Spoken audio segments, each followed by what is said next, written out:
On va couvrir ensemble le plan de cours pour CIV 8530, fiabilité des structures et systèmes. Donc, les crédits 306, donc 3 heures en classe, pas d'heures en travaux pratiques et 6 heures de travail à la maison. L'horaire du cours le mardi de 8h30 à 11h20. On va revenir là-dessus par rapport à l'horaire du cours, même si c'est un cours à distance. Et je me présente, James Goulet, c'est moi qui vais enseigner le cours ce semestre. Donc, les objectifs du cours sont tout d'abord d'être en mesure d'estimer la fiabilité des composantes et des systèmes à partir à la fois de méthodes analytiques et de méthodes numériques. On va voir comment faire ça. Avant de faire ça, on va devoir apprendre comment représenter la survie ou la défaillance d'une structure en fonction de ce qu'on va appeler des états limites.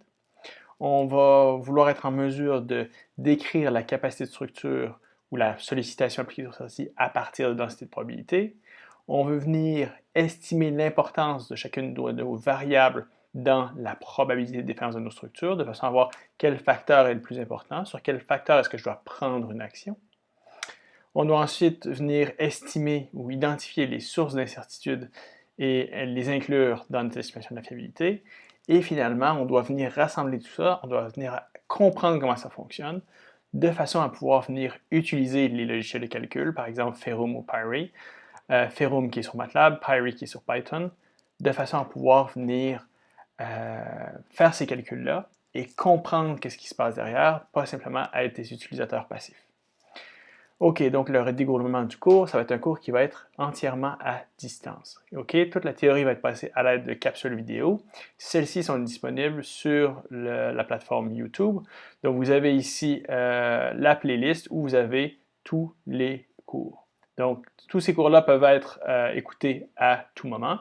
Mais ce que je vous encourage de faire, c'est d'écouter, de visionner les vidéos à l'heure prévue du cours. Donc le mardi de 8h30 à 11h20, de telle sorte que vous puissiez à tout moment faire pause et poser des questions. Donc comment vous allez pouvoir poser des questions? En utilisant la plateforme Slack, donc un canal de discussion qui a été créé pour le cours. Donc vous avez le lien dans le plan de cours de façon à joindre celui-ci. Et donc, lors du visionnement, vous avez une question, vous pouvez faire pause, vous pouvez poser des questions en direct. Moi, je serai là pour répondre aux questions sur ce canal de discussion. Donc voilà pour ça. Si vous voulez éviter d'avoir des annonces sur YouTube, ben, je vous encourage à installer quelque chose comme AdBlock ou AdBlock Plus qui va vous permettre ici de retirer les publicités sur YouTube.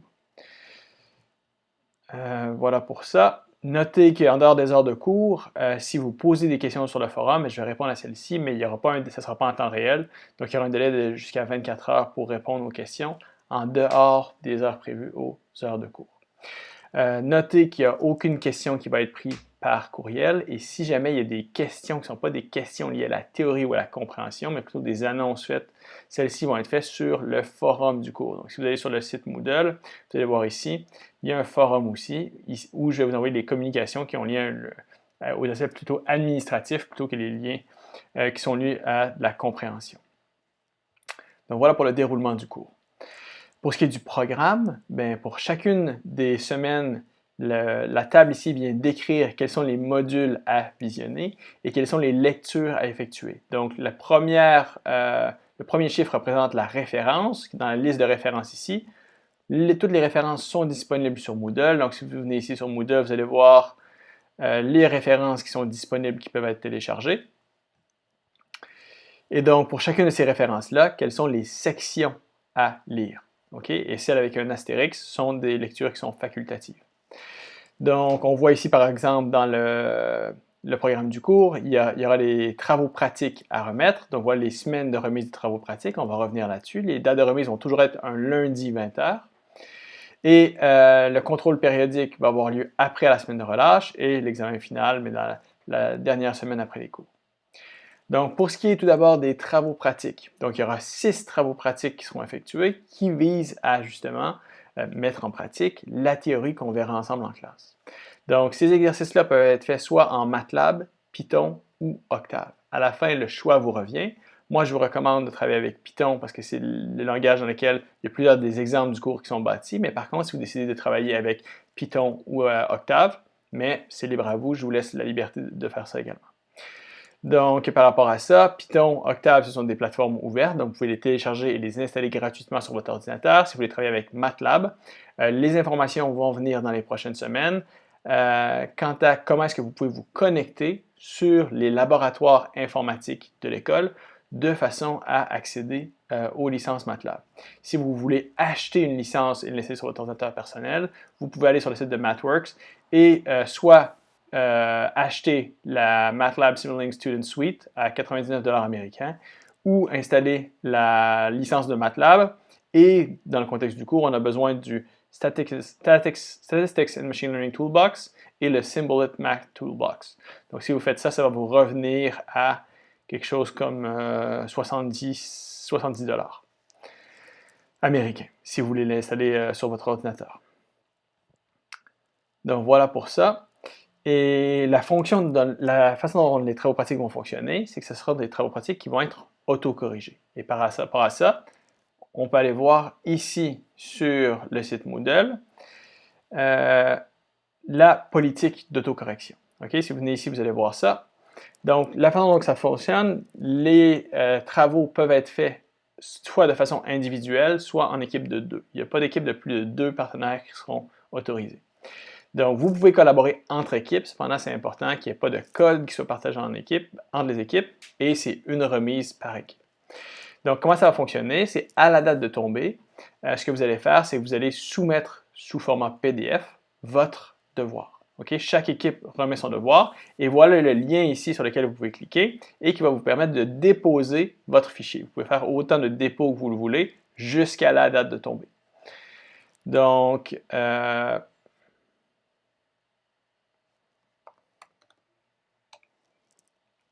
donnez-moi un instant, je vais me reconnecter sur Moodle.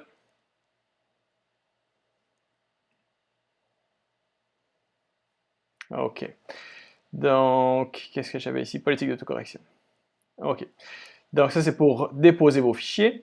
Afin d'obtenir un numéro d'équipe pour faire le dépôt et de me dire est-ce que vous travaillez seul ou travaillez avec quelqu'un d'autre, mais vous devez m'envoyer un courriel. Voilà mon adresse courriel. Et dans ce courriel-là, je vais avoir les noms et matricules des coéquipiers. Et moi, ce que je vais vous retourner, c'est un numéro d'équipe ainsi qu'un accès à une Google Sheet du cours dans lequel vous pourrez entrer les notes qui vont correspondre à votre équipe et sur laquelle aussi je vais déposer les notes d'examen. Donc, petite particularité pour les dépôts, votre fichier doit être nommé exactement suivant cette nomenclature, c'est-à-dire E. Ici, vous remplacez le champ ici par votre numéro d'équipe, underscore TP, vous remplacez le champ ici par le numéro du TP, underscore CIV8530 à 2020.pdf. Donc, je n'ai accepté que les remises en format PDF. Et cette remise-là doit contenir dans l'ordre la page de garde complétée. Donc, cette page de garde-là est disponible sur Moodle. On va voir ça dans un instant. La résolution détaillée de chaque problème. Donc, cette résolution détaillée doit permettre de suivre le déploiement à chacune des étapes. Et ici, notez bien, un code, ce n'est pas une démarche. Okay? Donc, il n'y a aucune partie du code qui entre dans le cœur de votre devoir. Donc, moi, ce que je veux, c'est qu'il y ait une résolution détaillée où vous exprimez, vous représentez les équations que vous utilisez, vous représentez les résultats numériques, et en annexe, vous ajoutez une copie du code, s'il y a du code qui a été utilisé, et ici, je veux du code qui est en PDF. Okay? Je ne veux pas une capture d'écran du code, vous devez vraiment mettre du texte qui est sélectionnable en format PDF pour votre code. Donc, notez que toute remise tardive du TP va entraîner 0 et il y a seules les copies en format PDF qui vont être acceptées. Donc, toute dérogation à ce qui a été mentionné ici va entraîner la note de 0 pour le TP. Je vais être très strict là-dessus. Pour ce qui est des copies du code, donc toutes ces copies-là vont être en format PDF. Donc, ce que vous pouvez faire, soit dans MATLAB, soit dans Python, c'est de venir imprimer et enregistrer en format PDF. Donc, il y a ça disponible ici dans la procédure. Donc, ensuite, ce que vous allez faire, c'est qu'une fois que vous aurez remis à la date de tomber un format PDF de votre devoir, il y aura un solutionnaire qui sera mis en ligne. Et donc, à partir de ce moment-là, vous avez une semaine pour annoter votre copie, c'est-à-dire corriger celle-ci, et resoumettre celle-ci, ainsi qu'entrer les notes pour chacun des numéros dans la Google Sheet. Comment ça fonctionne? Donc, dans les heures qui suivent la fermeture de la remise, moi, je vais mettre un corrigé détaillé en ligne. Et ici, vous allez corriger vous-même vos copies. Et ici, pour chaque sous-problème, il y a 5 notes possibles. 0, 1, 2, 3 ou 4. 0 correspond à la solution est absente ou complètement fausse. 4, la solution est entièrement juste. Donc, tous les détails sont bons, ainsi que les résultats numériques. OK, entre les deux, qu'est-ce qu'il peut y avoir? 3 sur 4, ça veut dire la solution est fausse, mais c'est quelques coquilles mineures qui font que le raisonnement global est bon, mais l'erreur numérique, il y a une petite erreur qui fait que le résultat numérique ne fonctionne pas. 2, ça va être une solution partielle où plus de 50% de la solution est juste. 1, solution partielle où moins de 50% de la solution est juste. Donc, il n'y a pas de demi-point, ce n'est pas 1.5, 2.25, c'est 0, 1, 2, 3 ou 4. Et à noter que pour toute autre note que 0 ou 4, mais vous devez justifier d'où vient l'erreur. Okay? Vous devez m'indiquer quelle est la cause de l'erreur et quelle est sa solution.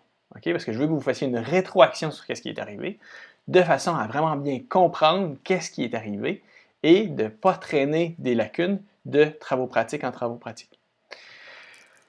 Si vous avez des questions par rapport à ça, vous pouvez les poser sur le forum Moodle ou sur la plateforme Slack aux heures de disponibilité pendant des heures de cours. Donc, pour ce qui est des soumissions du TP qui ont été corrigées, mais celles-ci doivent être soumises avant la fin du cours la semaine suivante. Donc, la date de tombée va être un lundi 20h. Vous avez jusqu'à la semaine suivante, le mardi à midi, pour soumettre encore une fois sur le Dropbox, une nouvelle copie annotée de votre devoir. Donc, si vous ne soumettez pas à temps, mais la note de votre devoir sera 0. Notez que vous devez également entrer dans la Google Sheet, auquel vous recevrez accès une fois que vous m'envoyez un courriel avec les noms des membres de votre équipe. Vous devez entrer vos notes avant la date de tombée. Si vous ne remplissez pas ces consignes-là, vous aurez 0 pour le TP. La Google Sheet va être verrouillée à partir de la date de tombée. Qu'est-ce que je vais faire? C'est qu'on on va contrôler les travaux pratiques. Et si jamais on s'aperçoit que vous avez fait une inflation de votre note ou que vous êtes jugé de façon déraisonnable, on va traiter ça comme un plagiat en vertu de la politique qui est établie à Polytechnique Montréal. Et on va être très strict là-dessus. Ça a super bien fonctionné dans le passé. Il n'y a pas de raison que ça ne fonctionne pas bien cette année encore une fois. Donc, voilà pour ça. Donc, si je reviens, je suis sur Moodle. Donc, vous pouvez voir ici pour les travaux pratiques. Donc, j'ai les travaux pratiques. Donc, vous avez ici le lien pour le lien Dropbox sur lequel vous pouvez soumettre vos travaux pratiques. Les dates de tombée sont toujours lundi 20h. Les remises corrigées sont, ça ne sera pas papier cette session, ça va être quand même électronique, mardi midi la semaine suivante. Donc, vous avez la politique d'autocorrection ici. Vous avez un exemple de code source ici de quoi ça devrait l'air, que ce soit en MATLAB ou en Python, ça devrait avoir l'air de ceci. Ensuite, vous avez un lien vers la Google Sheet auquel vous pourrez entrer vos notes. Vous avez un template LaTeX pour le devoir, si vous désirez le faire en LaTeX, ce n'est pas obligatoire. Vous avez un template LaTeX pour la grille de correction. Et vous avez ici déjà l'énoncé pour le TP1, pour lequel la remise est le lundi 14 septembre, 20h. Donc, vous avez déjà la grille de correction qui est dans le PDF et vous avez l'énoncé ici. Parfait. Et après la date de tombée, ici va apparaître le corrigé du TP2 et je vais mettre en ligne le corrigé du TP1 et je vais mettre en ligne le TP2. Donc, voilà pour les travaux pratiques. En termes d'évaluation, on va avoir 6 travaux pratiques au cours de la session qui valent chacun 5% pour un total de 30%. Il va y avoir un contrôle périodique qui aura lieu au retour de la relâche à l'heure du cours.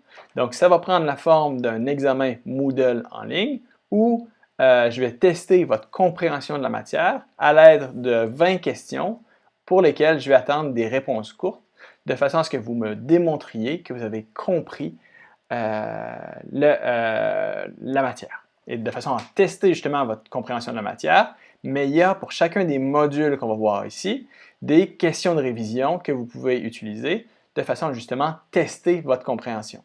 Donc le but ici, ce n'est pas de mémoriser les réponses à ces questions-là parce que ce ne sera pas exactement les mêmes questions. Donc le but, c'est plutôt de voir si vous êtes en mesure de bien répondre à ces questions-là, mais vous avez probablement approfondi suffisamment la matière de façon à comprendre celle-ci et répondre à des questions autres que celle-ci. Donc voilà pour ça. Ensuite, l'examen final, en fonction de l'évaluation de la situation avec le coronavirus, sera soit en ligne, soit en classe, dépendamment de ce que la situation permet, et va prendre exactement le même format que le contrôle périodique. Donc, pour ce qui est des documents et références, ils sont tous ici. Donc, ça correspond aux lectures que vous devez faire à chaque semaine. Donc, et toutes ces références-là sont disponibles sur le site Moodle. Donc, si on retourne sur Moodle et on fait un résumé de ce qui est disponible, donc vous avez ici le courriel pour me contacter pour me donner vos numéros d'équipe. Prenez note, il n'y a aucune question qui va être prise par courriel. Toutes les correspondances autres que pour assigner des équipes vont être faites par soit le forum ici, pour ce qui est des questions administratives, ou à travers le forum Slack, qui est disponible soit sur le furteur Internet, soit sur l'application que vous pouvez installer sur votre téléphone ou sur votre laptop. Mais toutes les correspondances passent par ces deux canaux de communication. On ne va pas utiliser le courriel, autre que pour que je vous assigne un numéro d'équipe. Donc, voilà pour ça. Le plan de cours est disponible ici. Voilà le lien vers le canal Slack pour lequel vous allez pouvoir y rejoindre. Vous avez le lien pour le forum pour les questions administratives. Vous avez ici un lien vers la playlist YouTube. Donc, vous allez voir ici. Vous avez les vidéos qui sont déjà disponibles que vous pouvez visionner. Vous avez un lien vers les diapositives. Si vous voulez prendre des notes sur les diapositives, celles-ci sont disponibles. Les onglets pour les travaux pratiques, les questions de révision, chacun des documents pour les références utilisées dans le cours que vous devez lire. Vous avez plusieurs exemples MATLAB que j'utilise dans mes diapositives. Ceux-ci se retrouvent ici si vous les consultez. Vous avez le logiciel Ferrum qui peut être utilisé, donc référence ici. Et il y a également le logiciel Pyre que vous pouvez utiliser. Les deux font la même chose. Ça ici, c'est sur MATLAB, ça ici, c'est sur Python. Vous avez le lien ici pour y accéder. Donc voilà ce qui conclut ce que je voulais voir avec vous. Donc vous avez tout en main en termes de planification, en termes de ressources pour amorcer le semestre.